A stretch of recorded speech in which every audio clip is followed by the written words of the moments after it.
करेंगे रायपुर की, जहां इस वक्त साय कैबिनेट की बैठक चल रही है और आज की इस बैठक में कई बड़े फैसले संभव हैं। आपको बता दें कि ओबीसी आरक्षण का मुद्दा लगातार छत्तीसगढ़ में चर्चा का विषय रहा है और माना जा रहा है कि आज इस पर भी मुहर लग सकती है। ओबीसी कल्याण आयोग ने सरकार को अपनी रिपोर्ट भी सौंप दी है। इसके अलावा नगरीय निकाय चुनाव और पंचायत चुनाव को साथ में कराने पर पहले से ही चर्चाएं तेज हैं। सरकार इस पर मंथन पहले से ही कर रही थी और ओबीसी आरक्षण का प्रतिशत बदल सकता है, लेकिन यह माना जा रहा है कि नगरीय निकाय और पंचायत चुनाव पर इस आरक्षण का कोई बड़ा प्रभाव नहीं पड़ेगा। दोनों चुनावों में ओबीसी को 25% का आरक्षण दिया जाएगा और ओबीसी आरक्षण का प्रतिशत बदल जाएगा अगर आज इस रिपोर्ट के बाद सरकार इस पूरे मामले पर आरक्षण को लेकर कोई फैसला लेती है। तो कुल मिलाकर यह कहा जाए, साय कैबिनेट की बैठक इस वक्त चल रही है। ओबीसी आरक्षण के मुद्दे पर आज फैसला संभव है।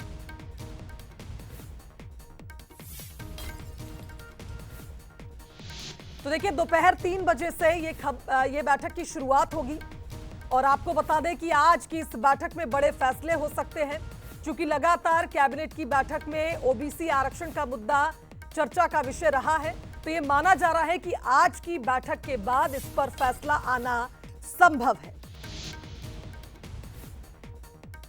चलिए, इस खबर पर हमारे साथ रायपुर ब्यूरो चीफ गौरव शुक्ला लाइव जुड़ गए, उनका रुख कर लेते हैं। गौरव, लगातार ये देखा जा रहा है ओबीसी आरक्षण वो मुद्दा है जिस पर सरकार लगातार चर्चाओं की बात करती है और विपक्ष सरकार को घेरती है कि सिर्फ वादे किए जाते हैं, दावे किए जाते हैं, सरकार इस पर एक्शन नहीं लेगी। लेकिन आने वाले चुनाव के लिहाज से अगर आज इस पर कोई बड़ा फैसला आता है तो कितना प्रभाव पड़ेगा?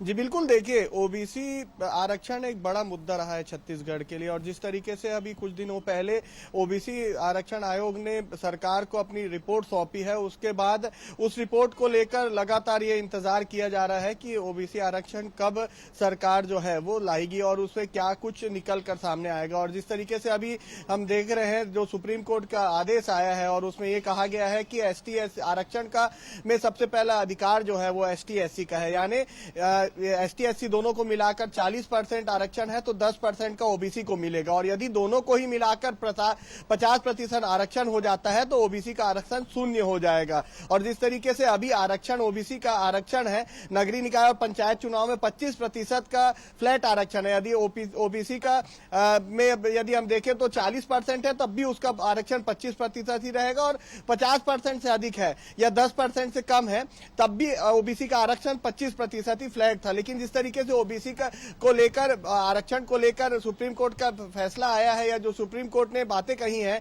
उससे कहीं ना कहीं इसका सीधा असर जो है वो देखने को मिलेगा। सरकार आरक्षण संशोधन बिल भी ला सकती है। तो आज का जो कैबिनेट बैठक है वो काफी अहम हो जाता है। और जिस तरीके से पिछले कैबिनेट में डिप्टी सीएम अरुण साव ने प्रेस कॉन्फ्रेंस ली थी और उनसे हमने पूछा था कि आरक्षण का विधेयक जो है, आरक्षण संशोधन विधेयक जो है बिल है, वो कब तक आ सकता है, तो उन्होंने इसी कैबिनेट का जिक्र किया था और इस कैबिनेट में जरूर ये जो आरक्षण बिल है वो आने की बात कही थी। और जिस तरीके से आज मुख्यमंत्री विष्णुदेव साय ने राज्यपाल रमेन डेका से मुलाकात की है, तो कहीं ना कहीं आज इस पर जो सहमति है वो बनने नजर आ रही है। जी बिल्कुल सही कहा आपने गौरव। जिस तरह से देखिए, आज राज्यपाल से भी मुलाकात की है सीएम साय ने, संगठन की बैठक कल ही खत्म हुई है। लगातार सरकार कई विषयों पर तो मंथन कर रही है, लेकिन ओबीसी आरक्षण का मुद्दा कहीं ना कहीं आने वाले चुनाव पर थोड़ा बहुत तो असर करेगा, क्योंकि जिस तरह से आप देखिए आरक्षण के मुद्दे पर इससे पहले भी काफी बहस हो चुकी है। देखना होगा आज जब ये बैठक होगी उसके बाद क्या सरकार